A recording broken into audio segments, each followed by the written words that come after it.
नमस्कार, स्वागत है आप सबों का रिवीजन विद क्लासेस में। फ्रेंड्स, मैं आप सबों के लिए लेके आया हूँ की फीचर्स ऑफ बजट 2023-2024।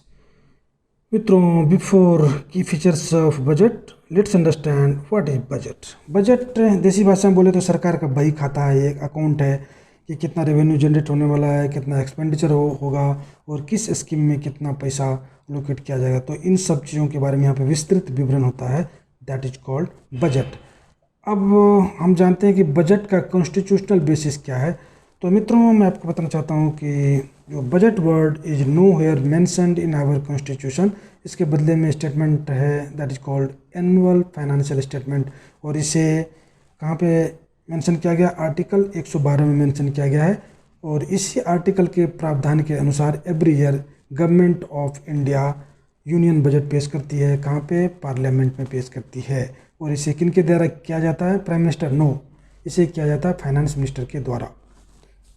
अब आइए समझते हैं कि यहाँ पे मेंशन है बजट 2023-2024, इसका मीनिंग क्या है। मित्रों, जैसे हमारा नॉर्मल ईयर है, ये स्टार्ट होता है जनवरी 1 से और एंड होता है 31 दिसंबर। बट फाइनेंशियल ईयर ऐसा नहीं है। फाइनेंशियल ईयर चालू कब से होता है? 1 अप्रैल से लेके 31 मार्च तक। तो इंडिया का जो फाइनेंशियल ईयर है वो कब से चालू होता है? 1 अप्रैल से लेके 31 मार्च तक। दैट्स वाई हमारा जो बजट होता है वो एवरी ईयर आपको दिखाई देगा, करंट ईयर और उसके बाद नेक्स्ट ईयर। तो अब समझते हैं कि अमृत काल क्या है। बेसिकली ये वर्ड वैदिक एस्ट्रोलॉजी से लिया गया है, जिसका मीनिंग होता है स्वर्णिम काल, यानी गोल्डन एरा। जैसे इंडिया में गुप्ता एज को गोल्डन एरा बोला जाता है, तो वैसा ही कुछ यहाँ पे इमेजिन किया गया है कि जो नेक्स्ट 25 ईयर्स है, यानी कि 2022 से लेकर के 2047 तक, जब देश के स्वतंत्रता के 100 ईयर्स हो जाएंगे, तब देश में सब कुछ अच्छा हो जाएगा। सरकार का ऐसा मानना है कि ये जो 25 साल है हमारे लिए अपॉर्चुनिटी है कि इसे हम अपने देश के लिए स्वर्णिम काल में इसे परिवर्तित करें। तो उसी का ये विजन है। तो यहाँ पे 3 चीज़ें हैं। सबसे पहला क्या है? अपॉर्चुनिटी फॉर सिटीजन के लिए अवसर पैदा किए जाएंगे विथ फोकस ऑन यूथ पे फोकस किया जाएगा। Then growth and job creation पर भी ध्यान दिया जाएगा। Then third one is strong and stable macro economic environment. अब यहाँ समझते हैं मैक्रो इकोनॉमिक से यहाँ पे तात्पर्य है overall behaviour of the economy. जैसे उसका जीडीपी का साइज क्या है, इन्फ्लेशन, अनएम्प्लॉयमेंट, इन सब चीज़ों के जो ओवरऑल जो स्टेटस है that coming under macro economic situation. इस बार के बजट में एक वर्ड मेंशन किया गया है that is called Saptarishi, that means 7 priorities. अब सप्तऋषि हम जानते हैं कि जो एंशिएंट काल में जो 7 ग्रेट सेज हुए थे, यानी कि संत हुए थे, उनको सप्तऋषि नाम दिया गया था। ऐसा ही कुछ यहाँ पे सोचा गया है कि जो 7 प्रायोरिटीज का एक नाम दिया गया है सप्तऋषि।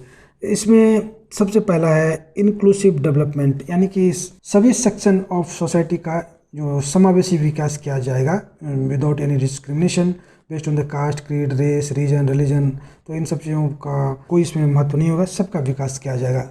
जैसे बोलते हैं ना, सबका साथ सबका विकास। Next is reaching the last mile, next priorities.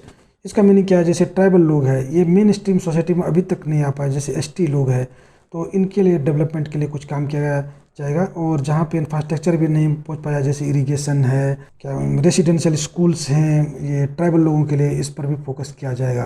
Third one is youth power, so that means third priority. यहाँ पे आप पिक्चर में देख रहे हैं कि ये कुछ उठा रहा है ये युवक। इसका मीनिंग ये नहीं कि उसको बॉडी बिल्डिंग करवाना है। यहाँ पे यूथ पावर से मीनिंग है कि यूथ के लिए अपॉर्चुनिटी क्रिएट किया जाएंगे, उनको स्किल दिया जाएगा, एजुकेशन दिया जाएगा, एम्प्लॉयबिलिटी उनकी बढ़ाई जाएगी। तो इससे क्या क्या अच्छे अच्छे काम होंगे। So fourth one is financial sector. So fourth priority is financial sector. Financial sector में कुछ अच्छे काम किए जाएंगे। Then we have green growth. इसका मीनिंग है फॉसिल फ्यूल, जैसे ये कोल है और ऑयल है, इस पर से डिपेंडेंसी घटाया जाएगा। रिन्यूएबल एनर्जी और उसके बाद जैसे हाइड्रोजन एनर्जी, इन सब पे फोकस किया जाएगा। देन अनलिशिंग द पोटेंशियल, यानी कि क्षमता को उजागर करना अलग अलग फील्ड में, देखेंगे हम आगे इसके बारे में। We have seventh one infrastructure and investment, इन सब चीज़ों पर भी फोकस किया जाएगा। So these are the 7 priorities of government of India for next 25 years, that is for Amritkaal. और इसे नाम दिया गया है सप्तऋषि। अब आइए देखते हैं एक एक करके फर्स्ट प्रायोरिटी के बारे में। सबसे पहले दैट इज इंक्लूसिव डेवलपमेंट, यानी कि सबका साथ सबका विकास, जैसा कि हमारी जो वर्तमान सरकार है इनका स्लोगन है। सो इसके अंडर में सबसे पहले हम देखें एग्रीकल्चर एंड कोऑपरेटिव में क्या है सबका साथ सबका विकास में। बिल्डिंग डिजिटल पब्लिक इंफ्रास्ट्रक्चर किसके लिए, building and accessible inclusive and informative solution के लिए, फार्मर के लिए, ये सब किया जाएगा। Then we have Atmanirbhar Bharat Abhiyan, horticulture clean plant programme to be launched to boost production of high horticulture crops. मित्रों, जैसा हम सब जानते हैं कि यदि आप राइस, व्हीट, आप कॉर्न उगाते हैं तो इसका उतना प्राइस नहीं मिलता जितना जैसे फ्रूट्स और वेजिटेबल है इनका प्राइस ज़्यादा मिलता है। तो किसानों का आमदनी बढ़ाने के लिए सरकार इस पर भी फोकस करेगी। तो उसके लिए किसके अंडर, आत्मनिर्भर भारत अभियान के अंतर्गत। देन आगे क्या, making India global hub for millets, जैसे कि ये ज्वार है, बाजरा है, ये सब रागी है, ये इसके अंदर आता है। इसको नाम दिया गया श्रियाना।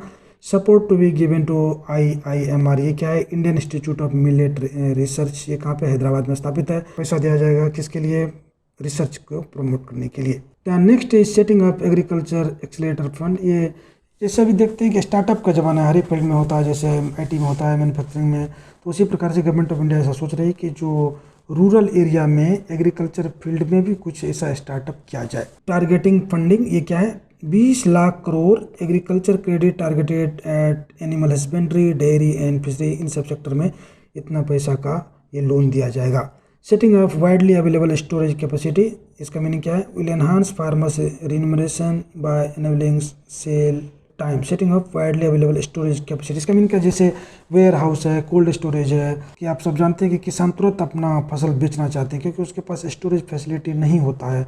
वो ये इस बात को लेकर भयभीत रहते हैं कि वो ख़राब हो जाएगा, कीड़े लग जाएंगे, चूहे खा जाएंगे, तो इसलिए वो जल्दी जल्दी में बेच देते हैं अपने प्रोड्यूस को। That is called distress selling. तो सरकार इस बात पर ध्यान देगी कि इस पर setting of widely available storage capacity. तो इनसे क्या होगा, ये अपना अन्न को, अपने प्रोड्यूस को वहाँ पे स्टोर कर पाएंगे और बाद में से बेच सकेंगे, जिससे इनको अच्छा आमदनी मिलेगा, अच्छा मूल्य मिलेगा। अब ये देखते हैं जो कितना क्रेडिट एग्रीकल्चर सेक्टर में देख सकते हैं कि आप फाइनेंशियल ईयर 15 से लेकर के 2022 तक लगातार बढ़ते गया है। तो यहाँ पे आप देख सकते हैं कि जो 2022 का फाइनेंशियल ईयर है इसमें कितना में 186 लाख करोड़ इतना रुपया क्रेडिट में दिया गया। किनको, मोर क्रेडिट टू एग्रीकल्चर सेक्टर, इतना अलोकेट किया गया है इनके लिए, या आप कह सकते दिया गया है। और इसके रेशियो में आप देख सकते हैं कि रिकॉर्ड फूड ग्रेन प्रोडक्शन भी बढ़ा है। जैसे कि आप फाइनेंशियल ईयर 2022 में देखते हैं कितना है, ये लगभग 318 के आसपास होगा, 300 इतना मिलियन टन। तो हमने एग्रीकल्चर के बारे में बात कर लिया under inclusive development, that is the first priority और फर्स्ट ऋषि बोल सकते हैं। सो दूसरा है इसमें क्या है, हेल्थ के लिए क्या सब किया जाएगा, 157 new nursing college to be established. No new programme to promote research in pharmaceutical to be launched, ये भी किया जाएगा। Then sickle cell anaemia elimination mission will be launch. इसका मीनिंग क्या है, सिकल सेल एनीमिया, जैसे नॉर्मल जो cell होता है उसका क्या होता है, डिस्क शेप होता है, बट सिकल से हंसुआ के आकार का ये होता है। ये एक जेनेटिक डिजीज है, तो इसके बारे में आप जरूर पढ़ें क्योंकि बहुत चांसेस है कि यहाँ से क्वेश्चन पूछी जाएगी, what is sickle cell anaemia. इसके लिए भी सरकार मिशन लॉन्च करने वाली है। Joint public and private medical research to be encourage via selected ICMR क्या है, Indian council of medical research. इसके द्वारा joint public and private medical research को एनकरेज किया जाएगा। तो पहला था क्या, एग्रीकल्चर था, दूसरा था हेल्थ। अब देखते हैं यहाँ पे अलोकेशन देखिए कितना हुआ, increase in expenditure on health and education, ये कितना है। आप देख सकते हैं कि जो फाइनेंशियल ईयर 2019 और 2023 को यहाँ पे कंपेयर किया गया है, तो आप देख सकते हैं हेल्थ में कितना था, 2019 में 1.4% ऑफ GDP था, जो कि 2023 में बढ़ के कितना हो गया, 2.1%। इसे भी आप याद रखें। देन एजुकेशन में कितना किया गया है, 2019 में था 2.8 और अभी कर दिया गया है 2. वेरी स्लाइट इंक्रीज किया गया है एजुकेशन में। अब आगे देखते हैं जो inclusive development, that is first rishi. इसमें क्या है भाई, एजुकेशन एंड स्किलिंग, इस पर भी ध्यान दिया गया। इसमें क्या है, revamp teachers training by district institute of education and training, teachers का ट्रेनिंग किया जाएगा। National digital library to be setup for the children and adolescents, national digital library की स्थापना की जाएगी। State will be encourage to set up a physical library at panchayat and ward लेबर। ये बड़े अच्छे काम इसमें होने वाले हैं। तो मित्रों, हमने देखा inclusive development, that is first rishi of 7 rishi यानी कि सप्त ऋषि। उसमें हमने देखा inclusive development, that is the first rishi. उसमें सबसे पहले क्या था? एग्रीकल्चर था, दूसरा हेल्थ था, तीसरा एजुकेशन था। तो इन सब चीज़ों पे फोकस किया जाएगा। अब ये देखते हैं कि so far what are the achievements of inclusive development. सबसे पहला इसमें देख क्या है, 9 crore drinking water connection to rural house already इसे कर दिया गया है। Then cash transfer of 2.2 lakh crore to over 11.4 crore farms under PM Kisan Samman निधि के अंतर्गत इतना दिया गया पैसे किसानों को। Insurance cover for 44.6 crore person under प्रधानमंत्री PMSY एंड PMGI, इसका आप फुल फॉर्म देख लीजिएगा। देन आप देख सकते हैं कि जो 47.8 करोड़ PM जनधन अकाउंट इसे ओपन किया गया इंक्लूसिव डेवलपमेंट के अंतर्गत। Then 220 crore covid vaccine of 102 crore person को दिया गया है इंडिया में। Then 9.6 crore LPG connection under Ujjwala scheme जो लाया था गवर्नमेंट ऑफ इंडिया ने, उसके द्वारा इसे दिया गया है। The next is 11.7 crore house hold toilets constructed under स्वच्छ भारत अभियान। SBM स्टैंड फॉर स्वच्छ भारत मिशन, स्वच्छ भारत मिशन के अंतर्गत। तो ये सब था हमारा इंक्लूसिव डेवलपमेंट। तो आपने विजन देखा, उसके बाद सो फार क्या अचीवमेंट है इंक्लूसिव डेवलपमेंट का वो भी हमने देखा। तो इसका हेडिंग देखिए बड़ा इंटरेस्टिंग है, the big tent that accommodates all, यानी कि every section of the society को इसमें इंक्लूड किया गया है without any discrimination, that is सबका साथ सबका विकास। सो फ्रेंड्स, नेक्स्ट थिंग हम देखते हैं जो ग्रोथ का क्या रहा है ईयर ऑन ईयर, जो स्टेटस है वो क्या रहा है। आप देख सकते हैं यहाँ पे ग्रोथ रिमेन्स रेजिलियंट, लेकिन स्लाइटली कम हुआ है। आप जानते हैं कि जो कोरोना के बाद ये रशिया एंड यूक्रेन में वार चल रहा था, उसका ग्लोबल सप्लाई चेन ये सब डिस्टर्ब हुआ है, तो ऑफकोर्स इस पर थोड़ा सा ये हुआ है, क्या कहते हैं, असर। But still India is the fastest growing economy in the world. उसी प्रकार से देखते हैं अर्बन एम्प्लॉयमेंट में क्या हुआ है। इसमें देखिए सबसे कम हुआ है, 7.2% पे आ गया है। ये देखिए आप जनवरी में देख सकते हैं आप कितना था, अराउंड 21% के, तो ये बहुत कम हो गया है। सो मित्रों, this was the first part of key features of annual budget, that is current budget 2023-2024।